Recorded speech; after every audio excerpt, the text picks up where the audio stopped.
7 अप्रैल 2025 अजमेर का एक घर। यहां जब मस्तान दिन भर काम करके लौटा तो उसकी पत्नी जनता उसे बशीर के साथ पार्टी करने बाहर भेजती है। प्लान था मस्तान और बशीर एक साथ सुनसान जगह पर जाएंगे, वहां जमकर शराब पिएंगे और पार्टी करेंगे। होता भी ठीक यही है, सब कुछ बिल्कुल प्लान के मुताबिक ये लोग पूरे मजे से पार्टी शुरू करते हैं। थोड़ी देर बाद जब मस्तान पूरे नशे में आ जाता है तो बशीर अपनी जेब से एक छुरी निकालता है और यहां बड़ी बेरहमी से एक गर्दन रेत दी जाती है और मरने वाला अंत में बस यही कह गया। माना कि मोहब्बत की ये भी एक हकीकत है, फिर भी जितना तुम बदले हो उतना भी नहीं बदला जाता। और कौन कहता है एक ठीक ठाक इंसान ही किसी का कत्ल कर सकता है? कौन कहता है जो हाथ पैर और शरीर से ठीक हो वही किसी को नुकसान पहुंचा सकता है? और कौन कहता है अगर किसी की हत्या कोई कर सकता है तो वो एक अपराधी ही होगा? आज हम आपको एक ऐसे विकलांग आशिक से मिलवाएंगे जो ये तमाम बातें झूठ साबित कर देगा। राजस्थान में आपने किस तरीके के अपराधी को नहीं देखा, और खास तौर से जब से क्राइम सीन आया है, हत्या से लेकर गैंगवार तक और अपहरण से लेकर बलात्कार तक आप किस टाइप के अपराधी को नहीं जानते। लेकिन हमारा दावा है कि आज जिस क्रिमिनल को आप देखने वाले हैं वैसा आपने पहले कभी नहीं देखा होगा, क्योंकि ये जनाब ठीक से चल भी नहीं सकते, ठीक से खड़े भी नहीं हो सकते और ठीक से दौड़ भी नहीं सकते कि किसी की हत्या करके भाग भी सके। लेकिन हकीकत यह है कि ये विकलांग आशिक एक बहुत बड़ा कातिल है, कातिल अपने प्यार के पति का। जो घटनाक्रम है वो यही है कि 8 तारीख को एक डेड बॉडी मिली थी नसीराबाद सदर थाना क्षेत्र में हाउसिंग बोर्ड के सामने। इसके अंदर पूरे इन्वेस्टिगेशन के बाद जो मर्डर किया गया है वो मृतक की पत्नी और उसके प्रेमी के द्वारा किया गया है। ये जो मृतक है उसको अपने रास्ते से हटाना चाहते थे।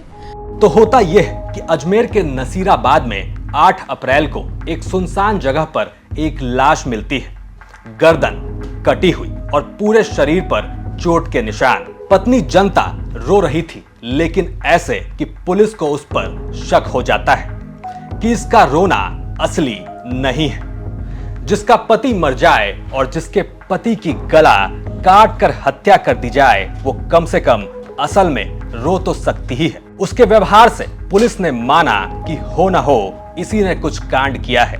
तो अजमेर पुलिस इसी आधार पर जांच शुरू करती है। हालांकि पुलिस को जांच करनी ही नहीं पड़ी, क्योंकि पूछताछ शुरू होती नहीं कि मस्तान की पत्नी जनता ने सब उगल दिया और ऐसी ऐसी बातें उगली कि अजमेर पुलिस भी अब सोच में है कि इस कातिल आशिक का करें क्या।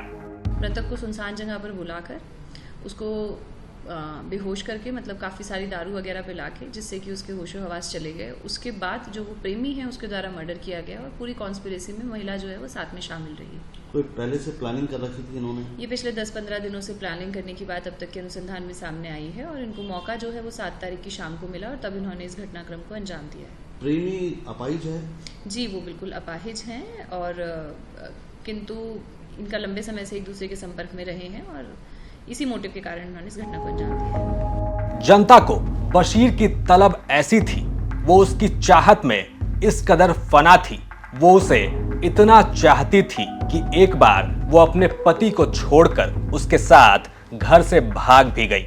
तब मस्तान ने जनता की गुमशुदगी की रिपोर्ट भी दर्ज करवाई और किसी तरीके से अपनी पत्नी को खींचकर अपने पास वापस लाया। लेकिन आखिरकार वही हुआ जो पत्नी जनता चाहती थी, वही हुआ जो उसने आशिक बशीर के साथ मिलकर प्लान किया था और मस्तान का भी वही हाल हुआ जो प्यार में एक नाकाम पति का होता है। लेकिन कौन मानेगा कि प्यार में एक नाकाम पति की गर्दन भी काट दी जाती है, उसका सर धड़ से अलग कर दिया जाता है, वो भी सिर्फ इसलिए कि उसकी पत्नी अब किसी और के साथ रहना चाहती है। कौन नहीं मानेगा कि एक विकलांग किसी से प्यार नहीं कर सकता, और कौन मानेगा अगर कोई विकलांग है विशेष रूप से सक्षम है, स्पेशली एबल्ड है, तो वो किसी का कत्ल नहीं कर सकता। ये कांड देखकर आपको मानना पड़ेगा। और सबसे थ्रिलिंग बात तो ये कि इस पूरे कांड में जनता कदम कदम पर बशीर के साथ थी। प्लान बनाने से लेकर अंजाम देने तक बशीर ने वही किया जो उसे जनता ने कहा और मस्तान को उससे शादी करने की सजा दे दी। हालांकि ये दोनों हत्या के 24 घंटे के अंदर पकड़े जा चुके हैं और इनकी बची कुची आशिकी अब जेल में निकलेगी। आप देख रहे थे क्राइम सीन। साथ ही राजस्थान की तमाम खबरों के लिए आप देखते रहिए राजस्थान तक।